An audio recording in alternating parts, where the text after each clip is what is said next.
What's going on, y'all? So today we're going to talk about internal range of liquidity and external range of liquidity. So internal range liquidity. Can I type? Okay. ERL, external range of liquidity, IRL, internal range of liquidity, not in real life. So internal range of liquidity. Obviously, we all know what internal and external is. External is outside, internal is inside. Internal range of liquidity. So, for example, I'm at the 1 hour time frame right now. I'm just going to mark out my highs and lows, liquidity levels.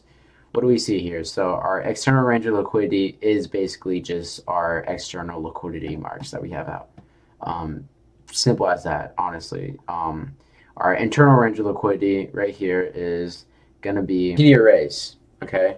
So internal range of liquidity can be some other PD arrays that you want to have included, but internal range of liquidity for me is just going to be my marked out fair value gaps.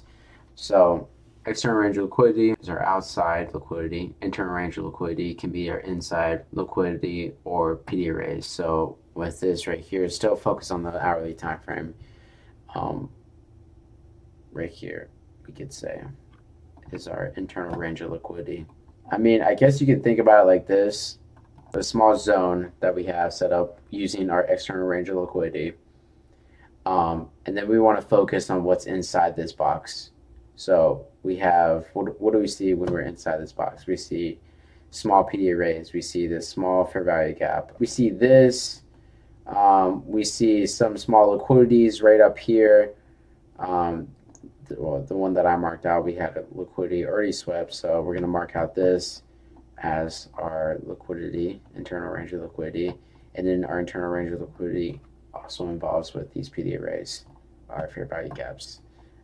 I'm trying to think how you guys can use this as trades. Well, for me, I'm going to start off using the 15-minute time frame. So if we're in the 15-minute time frame and we're learning what internal range of liquidity and external range of liquidity and how to involve it with our trading, I'm going to mark out our swing highs and lows. Still the same thing, because when you're marking out your highs and low points, you want to start off at least on a higher time frame. So when I was on my higher time frame, I marked out my external range of liquidities. My internal range of liquidities, I mean, could also be these marks too. You know, there's a mark right here. There's this mark right here. So it kind of like shortens the box on see where we're going to hit first. Are we going to sweep this price first? Or are we going to sweep this price first? I think, honestly, by looking at this, we're probably just going to tap into here. We're going to come back up here, sweep these equal lows or equal highs, and then maybe have a continuation back down, but who knows? It might be an SMT formed or whatever. So how I can put this into my trading style is, one, we have this 15 minutes PD array right here. So what I'm going to do is I'm going to expect price to break this liquidity level right here, hoping for a continuation if we close below it, or create other things like we create some type of SMT up here, so it's going to put even more pressure for price to swing down to this sell side liquidity.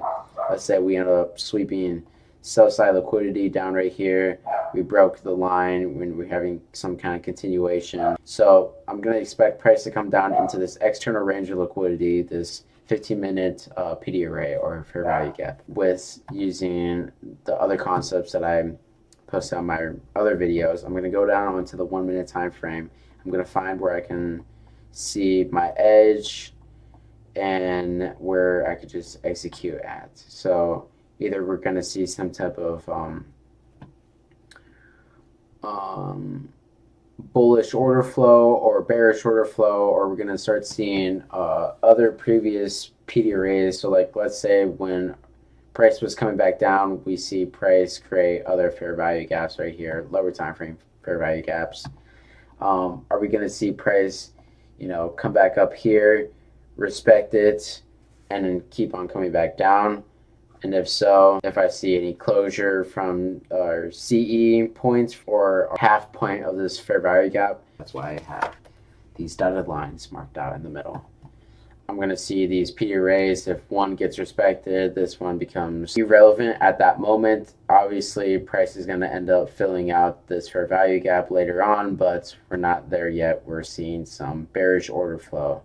If this wasn't respected and it was, let me just remove this so I don't create any confusion. So let's say we tap into the CE. I only see wicks. I don't see full body closure minutes. And then we start seeing price moving back up into these fair value gaps. I see that price immediately just brushes over past it. This then creates an inversion fair value gap. An inversion fair value gap is when we have body closure above or below any fair value gap. We're going to see price come back in and tap into it again and then have some type of continuation into this. This is one of my main confluences that I use for my trading. So this thing can go both ways. Either we see price respect this value gap and start seeing more continuation, making this your next target of PD array that you're just going to look at and see if you can take any executions, and depending on the PD array time frame that you marked it out. Or you're going to start seeing respected this fair value gap and then just continuation going back all the way down until we break out of this entire 15-minute PD array. This is when I'll indicate that price just completely wants to start going towards liquidity. And this is when I think I mentioned with my liquidity video on what DOL means. DOL means drawn liquidity. It's basically just a huge magnet on where price wants to end up sweeping before we end up having some type of reversal or continuation within the market itself. So, I mean, this is how I can bring in internal range of liquidity and external range of liquidity into my trading. You don't have to overcomplicate it. It's just an outside and an interior of the market overall. So hopefully that clears everything up. Any kind of questions, feel free to comment down below. Like and subscribe, please, and hope you guys have an amazing rest of your day. Peace out, y'all.